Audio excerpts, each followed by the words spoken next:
Suki na. Nakakadalawang order na to. Nung unang punta ni Karaul dito, umorder na rin to. Masarap kasi talaga yung longganisa.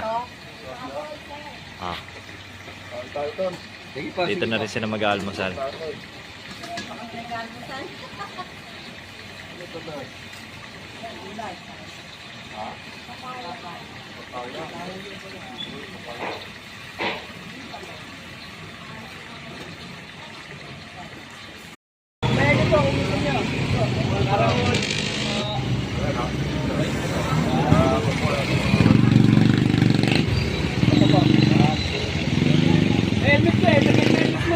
Kung makilala ka na, ikaw na rin. Ay, layo pa. Baka gusto magpasalubong. May longganisa dyan.